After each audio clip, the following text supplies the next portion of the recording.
Now let's talk about what happens when we bring a charged object up next to a neutral object.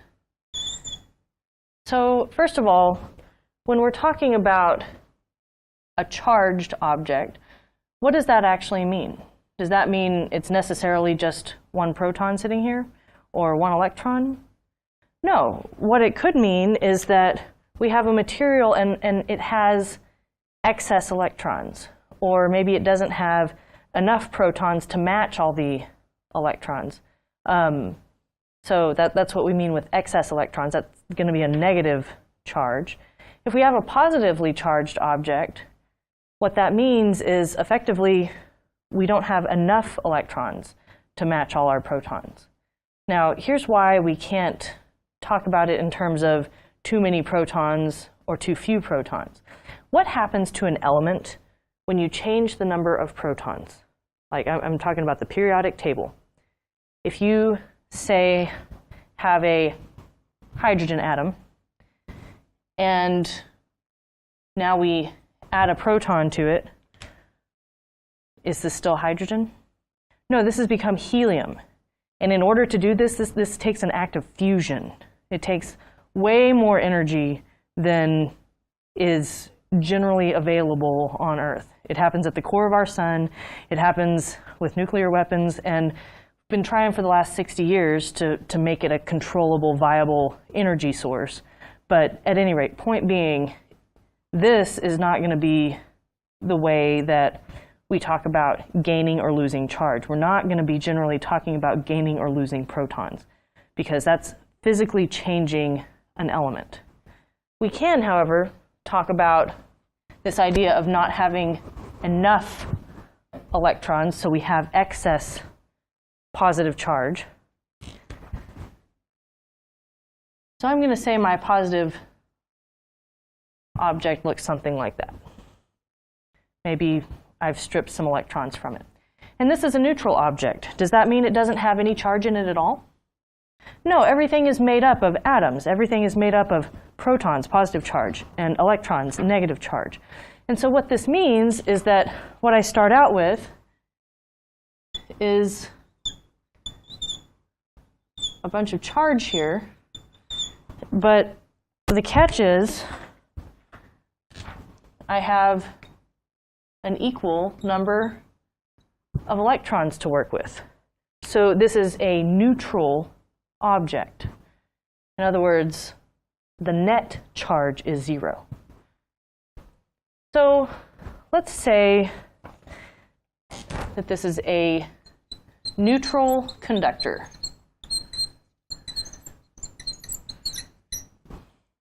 What happens to my neutral conductor as I bring this charged object up next to it?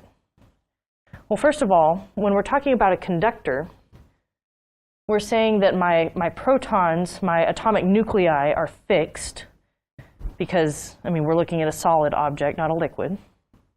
So my nuclei are relatively fixed.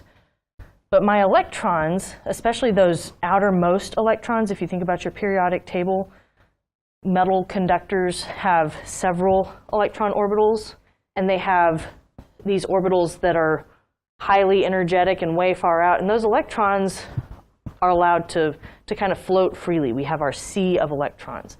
And so in a conductor, the electrons are free to move. So what happens to those electrons then as I bring this positive charge up next to it? Well, first of all, my positive charges aren't moving. But since my electrons are allowed to move, they're going to feel this attraction. Some of them anyway are going to feel this attraction to my positive charge here. In fact, specifically, I'm going to feel as many, I'm going to draw as many electrons as I have protons over here, or excess positive charge over here. So maybe I still have one of my electrons floating in here and letting that be neutral. letting one of these be neutral anyway. But what I end up with is I have all of my electrons gathered on one side. And what ends up happening is the protons over here, the positive charge over here is fine with that because we're still being neutralized, we're still being canceled out. But effectively what it does is it leaves these nuclei over here a little naked. And so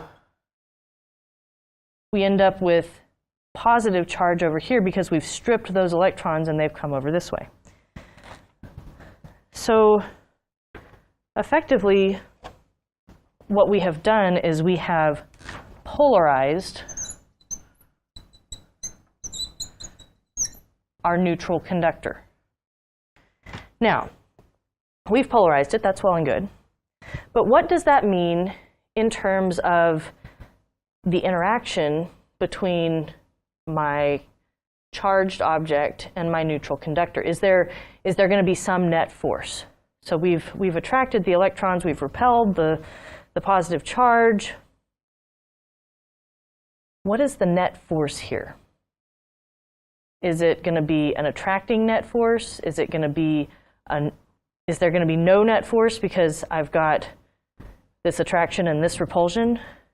Or is it going to be a repelling net force? What's going on here? Well, the way we have to deal with these forces is we look at one force pair at a time. So for my positive and negative charge, effectively what I've got is a force of attraction. So I'll go ahead and talk about, we'll talk about the neutral object. So I have the force from the positive and the negative. So I have an attracting force here. I also have a repelling force. I can't ignore these over here just because there's electrons in between. So this is the force between the positive and the positive. Now, my question to you is one of these greater than the other? Well, what affects our force? Remember, we say that Coulomb's law shows force equals K, Q1, Q2 over R squared. This is what governs our force. So in these cases, I'm going to compare Q1, Q2 to Q1, Q2. Effectively, because we're looking at absolute values here, what we have is a case where I have induced an equal amount of charge on this end and on this end, which also matches what's going on here. So at least the closer I get. So Q1 and Q2 are the same for both of these cases. All right. What about my distance? Here, this is my distance. We'll say R plus minus. And over here, this is my distance, R plus plus. So even though the charge is the same, even though this is a neutral object, because I have polarized it, because I have changed the distance between sets of charges, I actually end up with a non-zero net charge, or excuse me, a non-zero net force. So which one of these is going to have a greater force, this attraction or this repulsion? Coulomb's law says that as we increase our distance, we decrease our force. So this force is less than this force. this force is less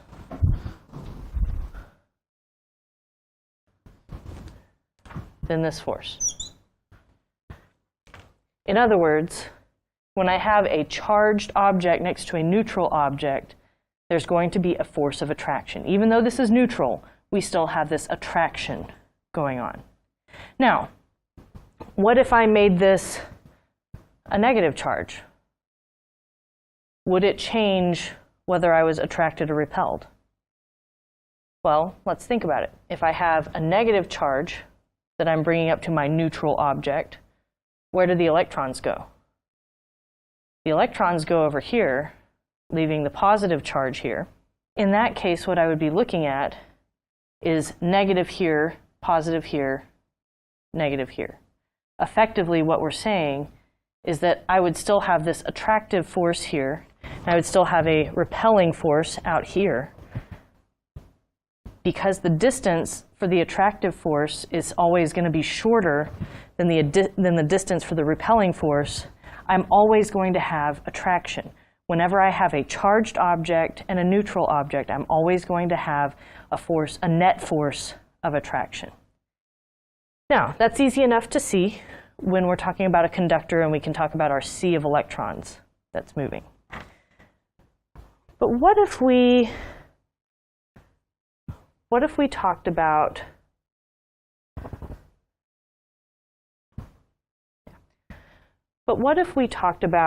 actually having an insulator? So now we still have our charged object that we're going to bring up next to an insulator. But the difference between an insulator and a conductor is that an insulator doesn't have a sea of electrons. An insulator holds on to all of its electrons. And so we'll draw it like this here. And we have our electrons kind of all over the place, but those electrons are attached.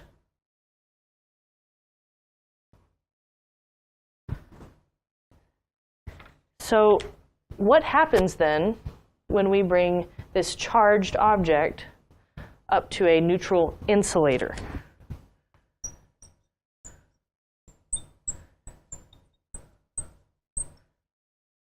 Am I going to have a net force?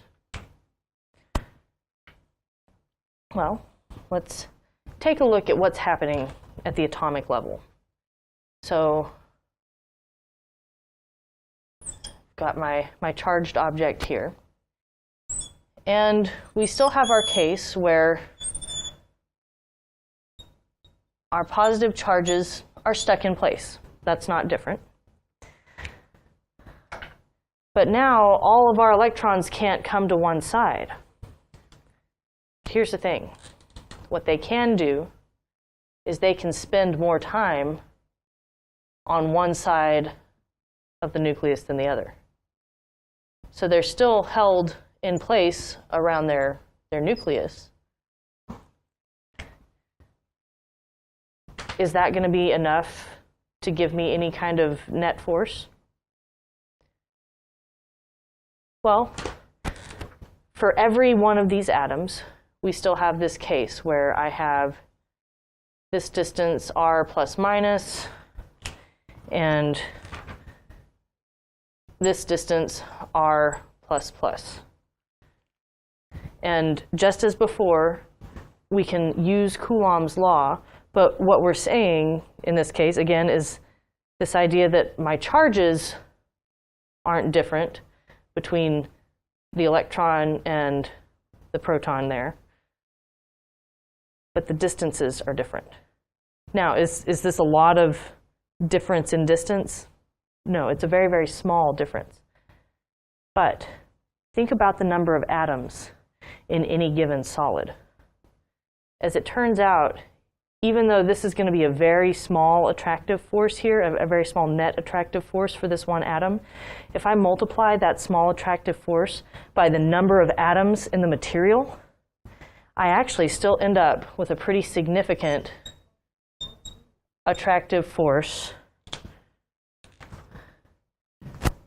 And I still have this repelling force, but it's just never going to be as big as my attracting force. So what I'm getting at here is whenever I have a charged object brought towards a neutral object, it doesn't matter if the neutral object is a conductor or an insulator, I'm always going to see this force of attraction. Let's talk about one more case. Let's talk about the case where we actually let our charged object touch our neutral object. So specifically, I bring my charged object up next to my object, and they do physically touch.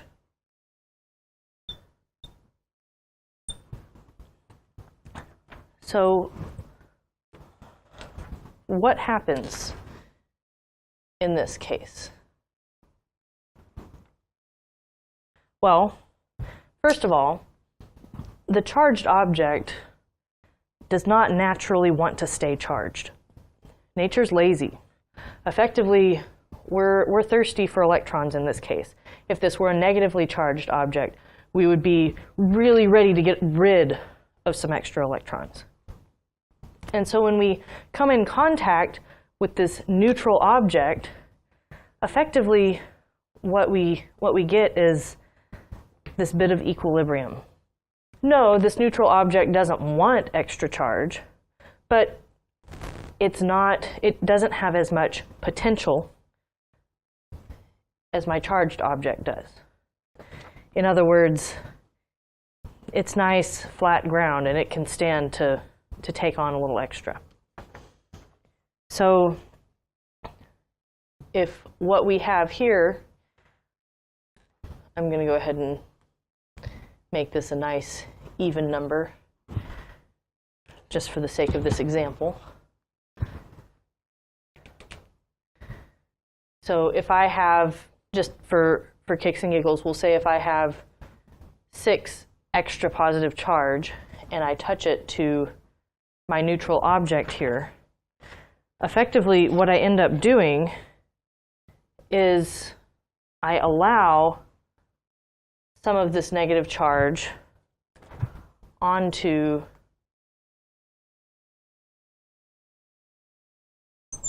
my neutral. I allow some of this negative charge onto my conductor.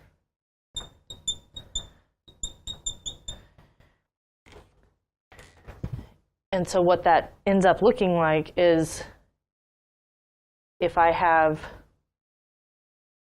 3 to start, or sorry, if I have 6 to start with and something neutral, I'm effectively going to equalize the charge as best I can. In other words,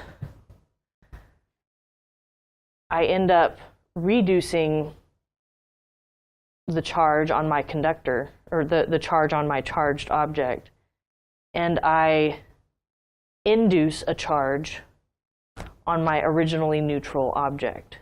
So effectively, we can think of it as some of the electrons kind of sharing the wealth, if you will.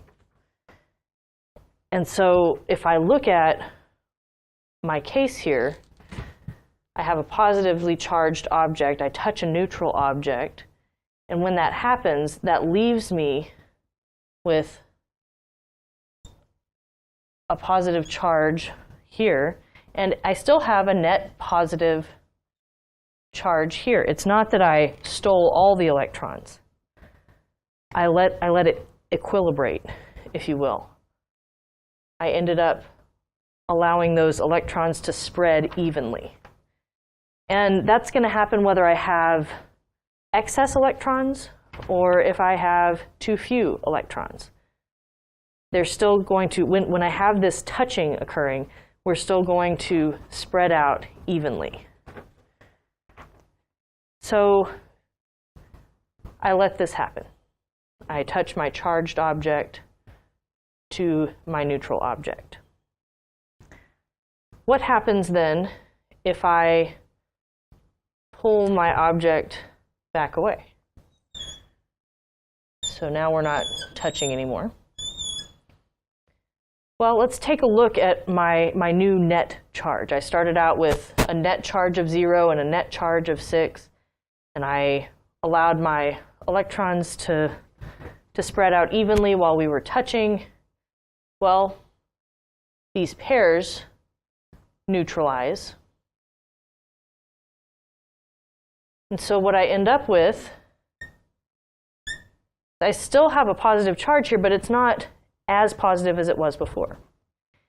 And this was neutral before, but now my net charge is positive. So in this case, what is the force here? Is there going to be that same force of attraction that we saw in the first place when we were neutral? No. We have two positive objects now, and we get a force of repulsion. So even though we're dealing with two objects and the same amount of total charge in the system, the idea is as we bring those charges together or we separate the charges, we allow the charge to flow between the different objects, we can get very different results. So we're going to look at one other case, and that's going to be a case where we bring our charged object up next to our neutral conductor in this case. We're going to polarize it, but now what we're going to do, rather than let them touch, so we're going to keep this spacing here. But now we're going to ground one side. So this is the symbol for grounding. Now, remember, we just talked about this idea of grounding being neutralizing.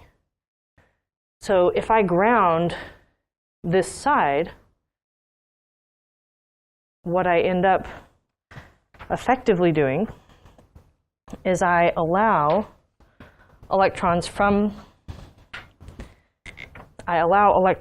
Earth or from whatever my ground source is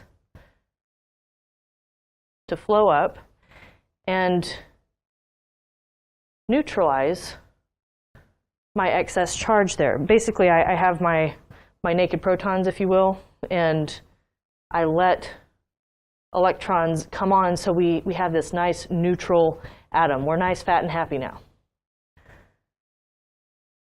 So I ground my polarized object. So this region now is neutral. What happens when I remove my ground?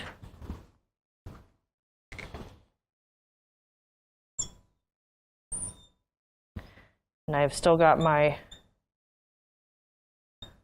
charged object here. So I remove my ground. There's no charge over here because I've fixed this side. But I still have my negative charge there. So I have this. And now I take away my charged object altogether. Notice my charged object has never touched my neutral object. But what happens, what is the final charge on my object? Well, with my object here gone, with my charged object gone, these electrons don't want to be by each other anymore. They have nothing holding them there. So I end up with a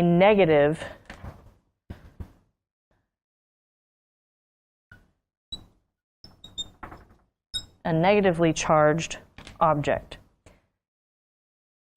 even though I never let this charge touch. Because by grounding one side of it, I have induced a charge. I have induced a charge on my neutral object. And now if I brought my charged object back, there would be just simply this attraction. And then in this case, when they touch, they would totally cancel out because I have the same amount of negative charge as I have positive charge to start with. Remember, I can only hold on to as much charge as I had to start with on my other object. So let's kind of keep in the same vein, but switch gears a little bit. Now let's just talk about the electric field for a charged conducting sphere. So effectively, we'll say it's my charged conducting sphere here. And effectively, we start out with the case where I just throw a bunch of charge on it. But this sphere is a conductor. So, in other words, the charge is allowed to move. Now, is this the optimal arrangement for charges that don't like each other, for like charges? No, the charges want to get as far away from each other as possible. So imagine that you're trying to get away from everyone else on Earth. First of all, you're going to go to the surface, because the closer you are to the center, the closer you are to everywhere else on Earth. So this is assuming that you could be in the Earth as well. But at any rate, point being, you move to the surface, and then you spread out along the surface to be as far away from everyone as possible.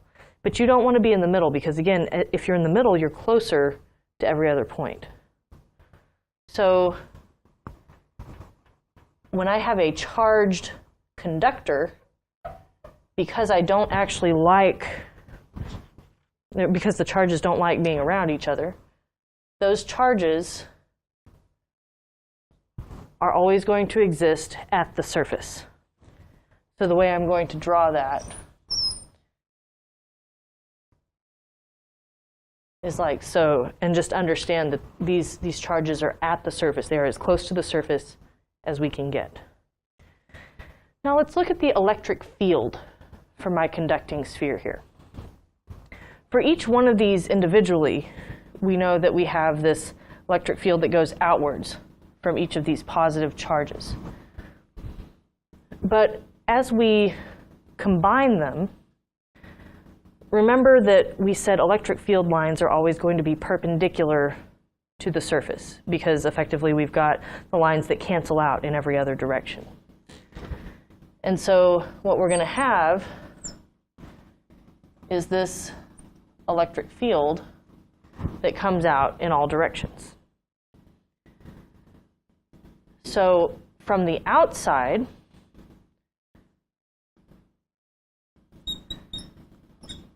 for all I know, my electric field could just be due to a single charge right in the center if I'm on the outside of the sphere. In other words, my electric field is just dependent on the amount of charge here. But what about the electric field inside my conductor? We know, like I said, that the electric field from each one of these charges goes out in all directions. So we have one going this way, but we also have a field line going this way, and this way, and this way. You start to get the point. So what does this net electric field on the inside end up looking like? Well, the thing is, for a charged conductor, anywhere in here, any one of these charges is going to be canceled by something from the opposite side. In other words, what we end up with, and it doesn't matter how much charge is there, we have an electric field emanating outwards, but we have zero electric field inside. So the takeaway point here is the electric field inside a conductor, and this is true for any shape, whether it's a sphere, a cube, something funky looking, but this property is still going to be true. The electric field inside a conductor is always 0.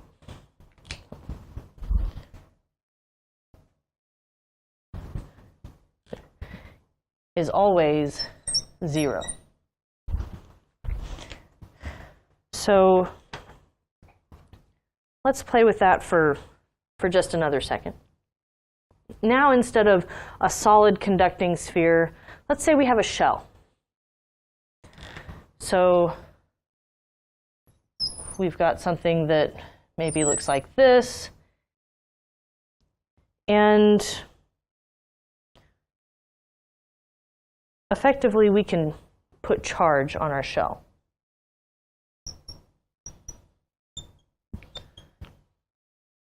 So let's see.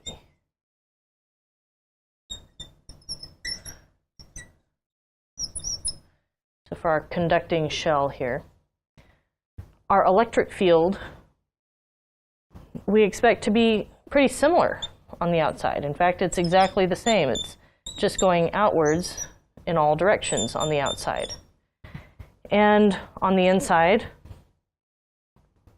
same thing. So it doesn't matter if there's something in the middle or not, if we're looking at a conductor. But if we're looking at a shell, let's say I put something in my shell. I put a charge in my shell. So now I have 0 going this way, but I have an electric field going outwards like so from my inner shell, or from my charge in the center here. Does that affect what I see in terms of my electric field out here?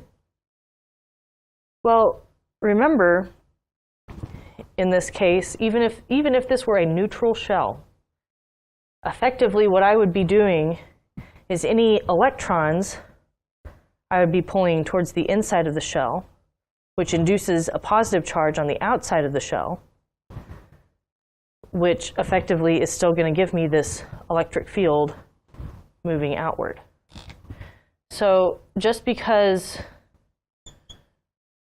I've got my shell here, that doesn't mean that I ignore the electric field from anything inside the shell. The shell does not block this electric field. So what I still end up with are these two electric fields that then combine. So my electric field effectively, in this case, looks like the electric field from, we'll say, this is some amount of charge big Q, and this is some amount of charge little q. And remember, we define the electric field as kq over r squared. And here we define our electric field, again, k little q in this case, over r squared. Well, what is r? Wherever I am, it's the distance from the center. So, at any rate, what I have, if I want to combine my electric field vectors, is I say this electric field plus this electric field. Well, that ends up looking like k times big Q plus little q over r squared, because I'm still talking about the same. If I'm still interested in the electric field at the same distance here, then I'm looking at the same r. I still have the same k. That's just a constant. And my electric field lines are going in the same direction. So this would be my total electric field for this kind of situation. So it just kind of, again, conceptually a way to think outside the box, or outside the sphere, in terms of the electric field and different charge configurations. Let's go back to our original case here, for simplicity's sake, where we have a charged conducting sphere, and we've said the electric field is going out in all directions. What about the electric potential, the voltage that's going on here? We said that here the electric field is 0 on the inside of any conductor, any charged conductor.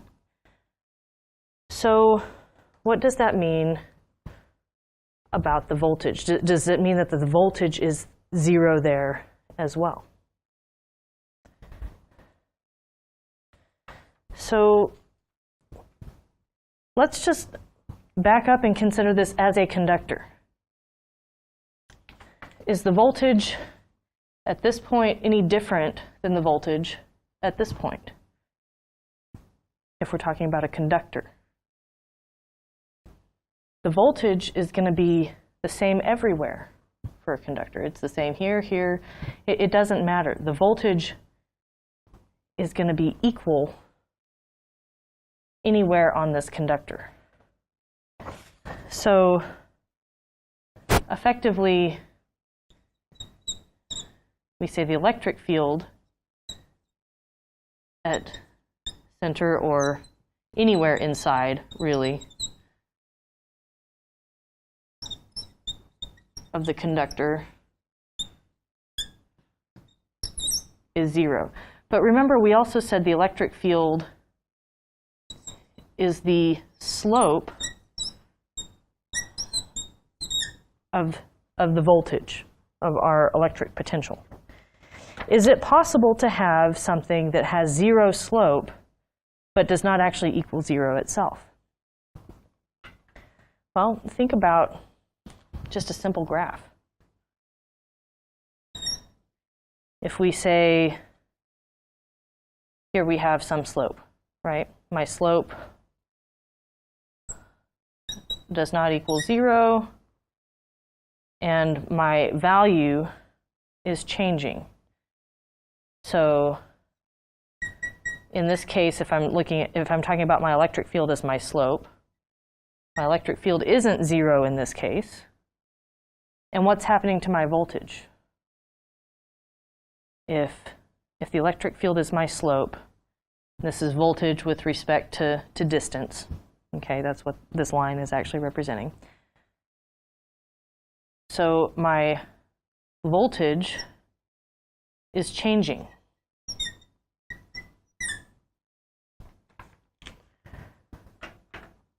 Well, I can have a case where my slope is 0. So let's talk about inside my conductor for a second.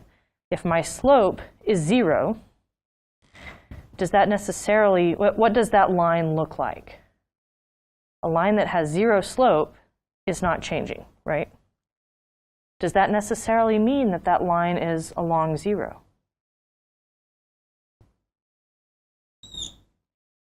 What's the slope of this line?